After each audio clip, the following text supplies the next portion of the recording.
Bienvenue Bonjour. à Strasbourg. Merci. Vous êtes venu ici pour la 10e édition des Bibliothèques Idéales, Oui. qui marque la rentrée culturelle et littéraire à Strasbourg. On va dans quelques minutes rencontrer votre public. Est-ce que vous connaissez Strasbourg? Écoutez, oui, je suis, je crois, un fidèle de la librairie Kléber. Et donc, je suis venu, je crois, tous les ans, depuis 19 ans, et parfois même 2 fois par an. Donc, alors, de là à dire que je connais Strasbourg, enfin, oui, maintenant, ça fait quand même pas mal de visites. Vous avez l'habitude de rencontrer vos lectrices et vos lecteurs, étant donné que vous avez écrit de nombreux romans. Est-ce que vous aimez justement ces rencontres et est-ce que vous aimez parler de vos livres?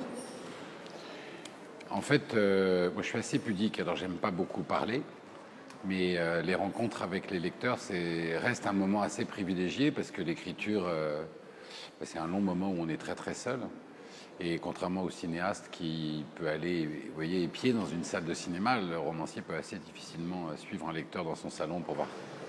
Donc les rencontres avec les lecteurs, c'est le moment et le moyen d'échanger un petit peu autour des livres. Donc ce qui m'intéresse plus, parce que j'aime beaucoup plus, c'est l'échange. Plus que, vous voyez, le fait de parler ou la conférence en elle-même. Mais échanger avec les lecteurs, ça oui, c'est très privilégié. Même si je ne vous cache pas que j'ai toujours le trac. Une dernière question. Votre roman Une fille comme elle est une comédie. Vous avez écrit de nombreux romans qui ne se ressemblent tous pas, contrairement à ce qu'on dit, qu'on écrit toujours le même livre. Et notamment, vous changez aussi de genre. Vous prenez des risques. Et néanmoins, vos lectrices et vos lecteurs vous suivent toujours. Est-ce que vous l'expliquez? Est-ce que vous atteignez une forme d'universel par vos romans? Non, si je vous répondais oui, ce serait drôlement prétentieux.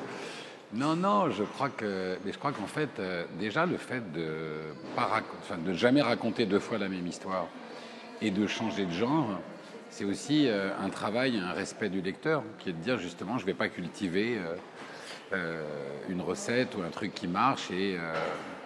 Alors c'est une prise de risque parce que c'est vrai que là, on est très formaté, vous voyez, à voir toujours la même typologie de série ou la même typologie de...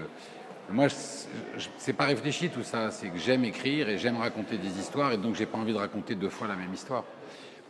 Pourquoi est-ce que les lecteurs et les lectrices m'accordent cette chance inouïe et cette générosité inouïe de me suivre dans mon écriture? Il faut leur demander à eux, j'en sais rien. En fait, j'aurais assez peur de me poser la question, pour tout vous dire. Donc je me la pose pas, je me concentre sur ma feuille et j'écris mon histoire.